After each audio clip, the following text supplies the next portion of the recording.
uma terça-feira comum em março, quando os primeiros relatórios chegaram ao Palácio do Planalto. Eu estava lá, como assessor especial da presidência, quando o telefone vermelho tocou às 6h47 da manhã.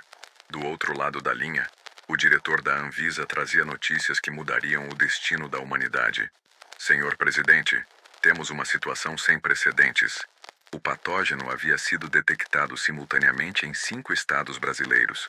Uma coincidência que logo descobriríamos não ser coincidência alguma.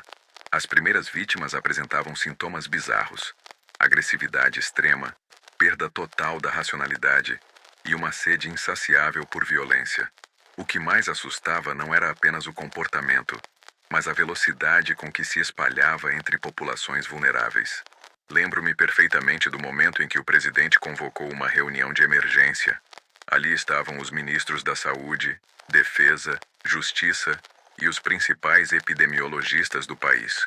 O ar estava pesado, tenso. Todos sabíamos que estávamos diante de algo jamais visto na história da medicina moderna. Os primeiros vídeos chegavam das periferias. Pessoas comuns transformadas em criaturas violentas, atacando vizinhos, familiares, qualquer um que cruzasse seus caminhos. Mas o que me marcou profundamente naquele dia não foi o medo nos olhos dos presentes. Foi a determinação inabalável que vi no semblante do nosso líder. Enquanto notícias do exterior mostravam governos entrando em pânico, fechando fronteiras de forma desordenada, nossa resposta foi diferente. Nós não vamos apenas reagir, disse ele com a voz firme, que se tornaria símbolo de esperança mundial. Nós vamos liderar pelo exemplo. A primeira decisão foi revolucionária: transparência total com a população. Enquanto outros países tentavam esconder a gravidade da situação, o Brasil escolheu o caminho da honestidade. Às 20h daquele mesmo dia, em rede nacional, o presidente explicou exatamente o que estava acontecendo. Não houve eufemismos, não houve mentiras piedosas. A verdade crua: um patógeno desconhecido estava transformando pessoas em criaturas violentas, e precisávamos de união nacional para enfrentá-lo. O impacto foi imediato. Enquanto esperávamos pânico generalizado, o que vimos foi algo extraordinário. Mobilização civil espontânea. Vizinhos começaram a se organizar, comunidades criaram redes de apoio, e uma solidariedade genuína emergiu das cinzas do medo inicial. Era como se a honestidade do governo tivesse despertado o melhor do povo brasileiro. Os primeiros 7 dias foram cruciais.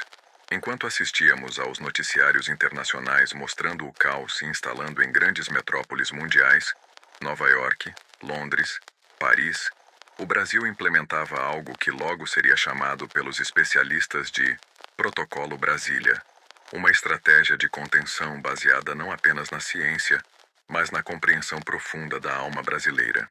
O Ministério da Saúde, trabalhando em parceria com as universidades federais, identificou rapidamente que o patógeno tinha uma característica única: propagação lenta, mas inexorável através de fluidos corporais, com período de incubação variável entre 48 e 96 horas.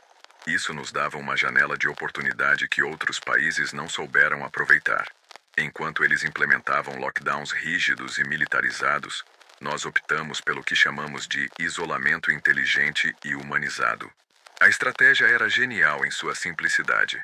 Divisão territorial por células de 500 famílias, cada uma com autonomia para a organização interna, mas conectadas através de uma rede de comunicação digital coordenada pelo governo federal. Cada célula tinha seu líder comunitário, seu posto de saúde móvel e seu sistema de abastecimento garantido. Era federalismo aplicado à sobrevivência da espécie. O que mais me impressionava era ver como diferentes regiões adaptavam o protocolo à sua realidade local. No Nordeste, as células se organizavam em torno das tradicionais redes familiares estendidas. No Sul, cooperativas rurais se transformaram naturalmente em núcleos de resistência. Na Amazônia, comunidades ribeirinhas já isoladas geograficamente se tornaram fortalezas naturais contra a propagação. Mas o verdadeiro diferencial estava na coordenação federal. Todas as manhãs, às 7h, uma videoconferência conectava os governadores, prefeitos das capitais e líderes comunitários com Brasília. Não eram reuniões burocráticas.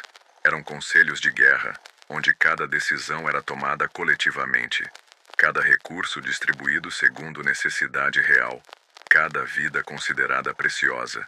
Lembro-me de uma manhã específica, quando o governador do Amazonas relatou que uma comunidade ribeirinha estava completamente isolada, com mantimentos para apenas 3 dias.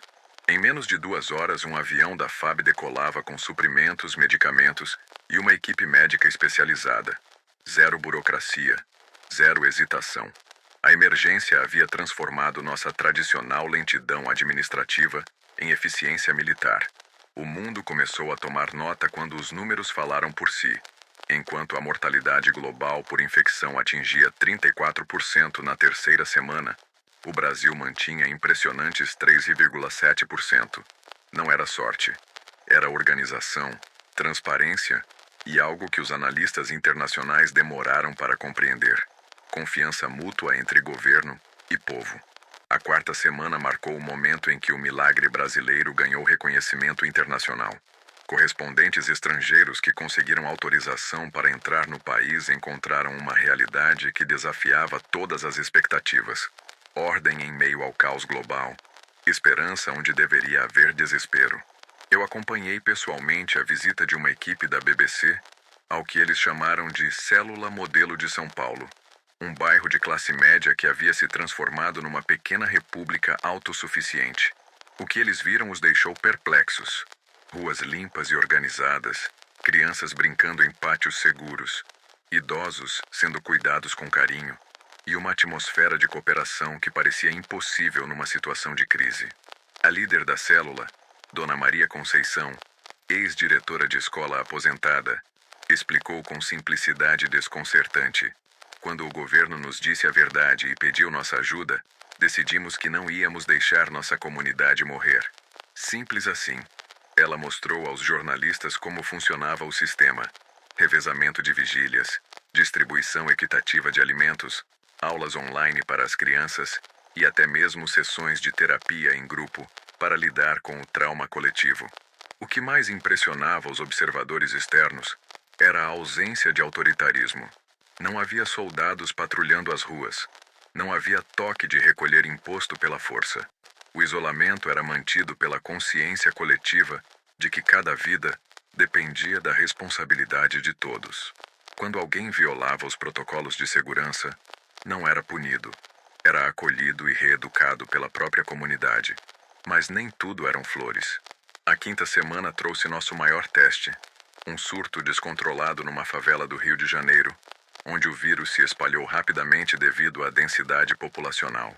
O mundo inteiro assistiu para ver como o Brasil reagiria à sua primeira crise real de contenção. A resposta foi magistral em sua humanidade. Em vez de cercar a área com tropas, o governo federal mobilizou uma operação que combinava intervenção médica massiva com apoio social integral.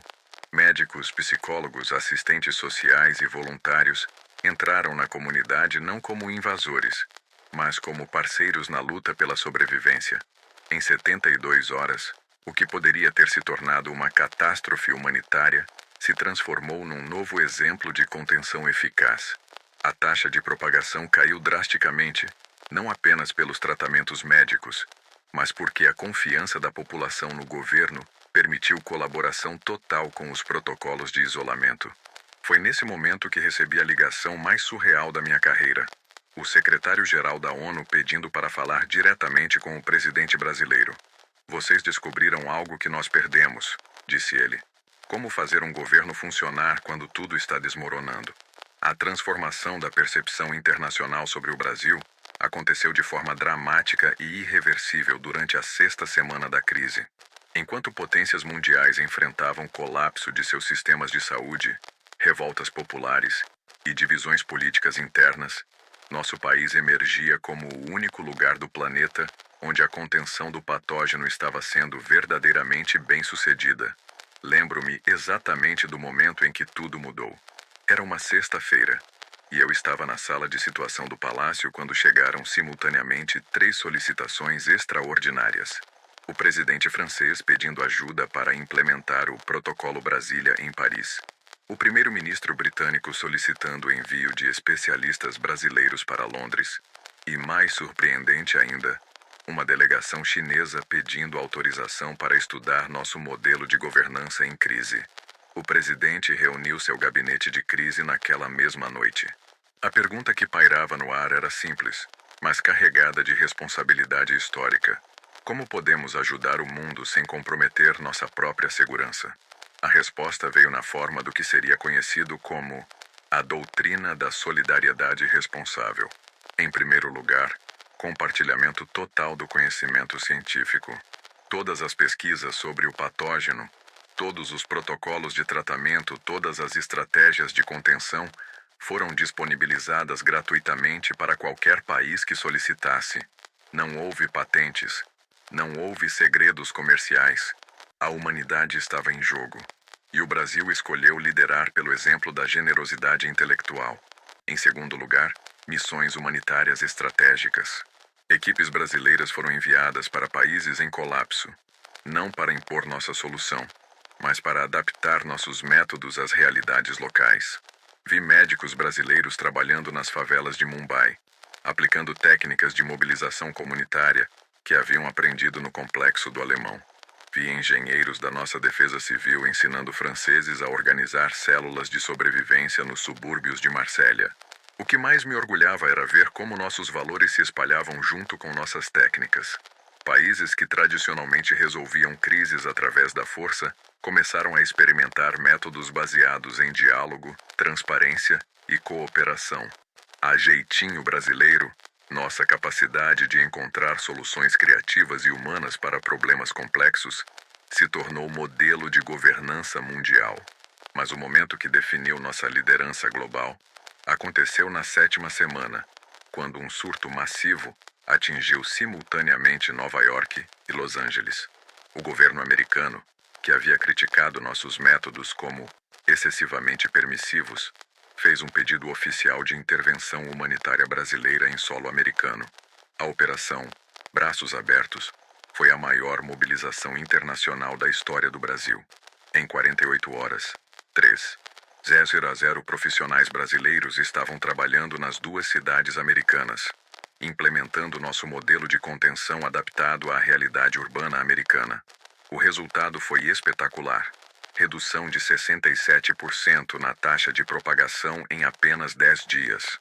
A 8ª semana da crise marcou um momento de reflexão profunda, que transformaria para sempre nossa compreensão sobre liderança, governo e sociedade.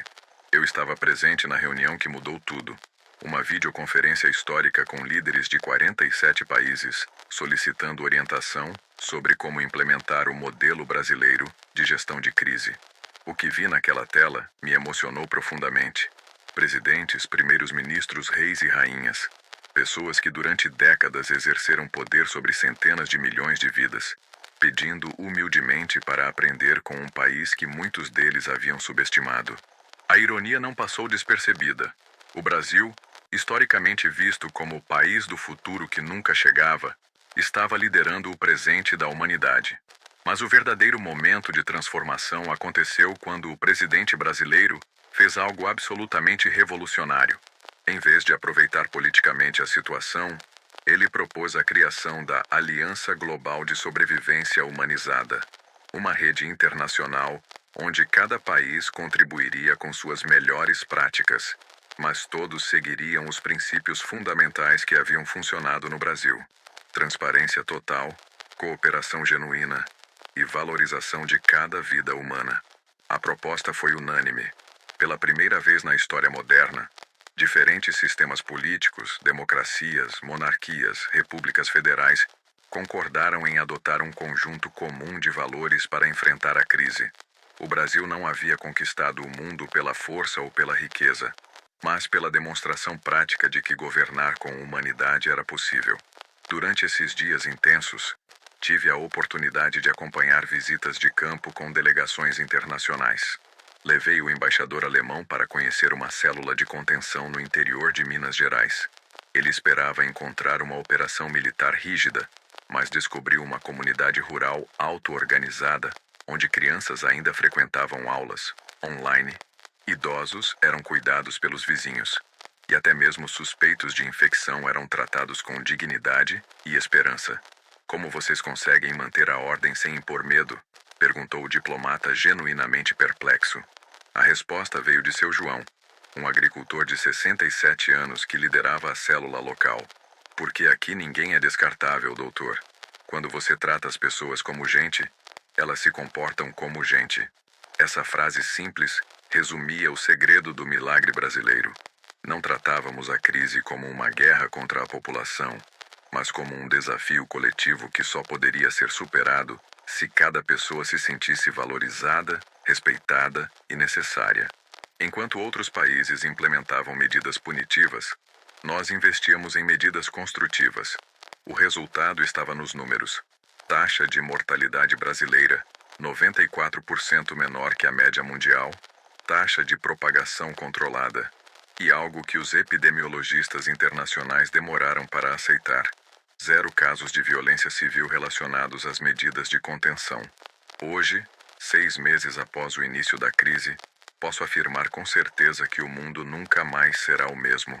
O patógeno foi finalmente contido através da vacina desenvolvida colaborativamente por cientistas brasileiros, americanos, alemães e chineses. Um exemplo perfeito de como a cooperação internacional genuína pode acelerar soluções para desafios globais. Mas o verdadeiro legado da era da contenção humanizada vai muito além da vitória médica. O que testemunhei como assessor presidencial durante esses meses transformou minha fé na capacidade humana de evoluir através da adversidade. O Brasil não apenas salvou o mundo de uma ameaça existencial, nós redefinimos o que significa ser uma potência mundial no século XXI. A mudança mais profunda está na percepção internacional sobre liderança. Durante décadas, poder global estava associado à força militar, influência econômica ou supremacia tecnológica. O Brasil provou que a verdadeira liderança emerge da capacidade de inspirar outros a serem sua melhor versão. Nosso soft power não veio de Hollywood ou da BBC. Veio da demonstração prática de que é possível governar com transparência, humanidade e eficácia simultaneamente. As transformações estruturais são impressionantes. 34 países já implementaram versões adaptadas do Protocolo Brasília, como políticas permanentes de preparação para emergências. A ONU criou o Centro Internacional de Governança Humanizada, com sede em Brasília, reconhecendo oficialmente nossa expertise em gestão de crises. Mais importante, uma nova geração de líderes mundiais emergiu inspirada pelos valores brasileiros de inclusão, cooperação e valorização da vida humana. Mas o que mais me emociona é perceber como nossa própria sociedade se transformou. As células de contenção evoluíram para redes permanentes de apoio comunitário. Vizinhos que mal se cumprimentavam antes da crise agora dividem responsabilidades sobre crianças, idosos e famílias vulneráveis. O Brasil descobriu sua alma coletiva através da adversidade e decidiu não deixá-la partir com o fim da emergência. A lição mais profunda que aprendi, observando esses meses históricos, é que crises revelam quem realmente somos.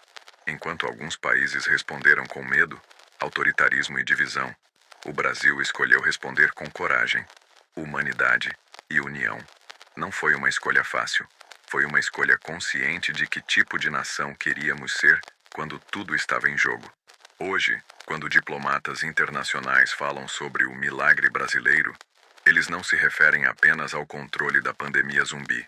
Eles falam sobre a transformação de um país que decidiu liderar pelo exemplo, que escolheu a cooperação sobre a competição, que provou que é possível ser forte sendo humano. O Brasil salvou o mundo não apesar de seus valores, mas exatamente por causa deles. E essa é uma lição que ecoará através da história. Quando a humanidade precisou de um exemplo de como sobreviver mantendo sua humanidade, olhou para Brasília e encontrou esperança.